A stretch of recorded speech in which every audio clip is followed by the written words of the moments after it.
தற்பொழுது ஆளுநர் ஆர்.என். ரவி குறித்து முதலமைச்சர் மு.க. ஸ்டாலின் கண்டனத்தை வெளியிட்டுள்ளார். அதனை அண்மை செய்தியாக பார்த்துக் கொண்டிருக்கின்றோம். மேலும் கூடுதல் விவரங்கள் செய்தியாளர் செம்பருத்தி வழங்க கேட்கலாம். செம்பருத்தி, முதலமைச்சர் மு.க. ஸ்டாலின் கண்டன அறிக்கை குறித்தான கூடுதல் விவரங்களை பதிவு பண்ணுங்க.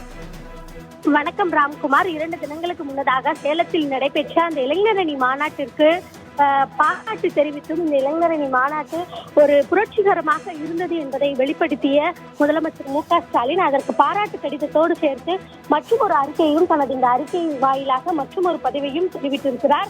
அதாவது அதில் காமாலை கண்களுக்கு கண்டதெல்லாம் மஞ்சள் என்பார்களோ அந்த நிலையில் தான் இருக்கிறார்கள் என்றும் ஆளுநரை நேரடியாகவே தாக்கியிருக்கிறார். தமிழ்நாட்டு மக்களினுடைய உணர்வுகளை கொஞ்சமும் அறியாமல் தமிழ்நாட்டின் ஆளுநர் பொறுப்பில் இருக்கக்கூடிய ஆளுநர் அவர்கள் இன்றைய தினம் அருள்மிகு கோதண்டராமர் திருக்கோவிலின் அர்ச்சகர்களே எவ்வித பயத்திற்கோ அடக்குமுறை உணர்வுகளுக்கோ இடமில்லை என்று தெரிவித்துள்ள நிலையில் ஆளுநர் அதற்கு அலறுவதற்குள் காரணமின்றி அரசியலின்றி வேறென்ன இருக்க முடியும் என்பதையும் தனது பதிவில் தெரிவித்திருக்கிறார். தமிழ்நாட்டில் எந்த கோவிலிலும் பக்தர்கள் வழிபாடு நடத்தலாம் என்றும் தைப்பூச நாளில் முருகன் திருக்கோயில்களில் சித்திரை திருவிழாக்களில் அழகர் ஆற்றில் இறங்கும் பொழுது திருவாரூர் ஆழி தேரோட்டத்தின் போதும் கும்பகோணம் மகாமகம் திருவிழாக்கிலும் மயிலாப்பூர் கபாலீஸ்வரர் கோயிலும் என அனைத்து கோவில்களிலுமே எல்லா விதமான ஏற்பாடுகளும் அனைத்துமே சரியான முறையில் இருக்கிறது என்றும் இதனை தெரிந்து கொள்ளாத ஆளுநர் அவர்கள் வேண்டுமென்றே அரசியல் செய்ய வேண்டும் என்பதற்காக இது போன்ற பதிவுகளையும் இது போன்ற செயல்களிலும் ஈடுபட்டு வருகிறார் என்பதையும்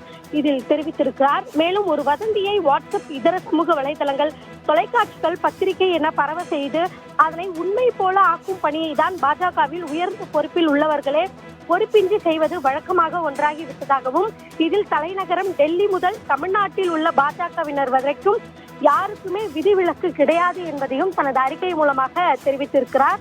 அதாவது இன்றைய தினம் தந்தை பெரியார், மண் பேரறிஞர் அண்ணா, முத்தமிழர் கலைஞர் என அது மட்டுமா என தன்னுடைய அறிக்கை மூலமாக ஆரம்பித்து கடலில்லா தேசத்தில் கழக இளைஞர் அணியினுடைய தலைகளே கடலாக மாநகரத்தில் இருந்து மாநாடு நடைபெற்ற இடத்திலிருந்து ஒரு 30 கிலோமீட்டர் தூரம் வரையிலும் நடைபெற்ற இந்த சேலம் மாநாட்டை ஒரு அறிக்கை மூலமாக பாராட்டி அதற்கு பிறகாக இன்றைய தினம் ஆளுநர் அவர்கள் சென்னை மாம்பலத்தில் நடைபெற்ற அந்த கோவில் விசேஷத்தில் கலந்து கொண்டதற்கு பிறகாக அந்த கோவிலை பற்றி குறை கூறியதற்கு பிறகு இந்த பதிவினை முதலமைச்சர் மு.க. ஸ்டாலின் அவர்கள் தெரிவித்திருக்கிறார்கள் என்பதும் குறிப்பிடத்தக்கது.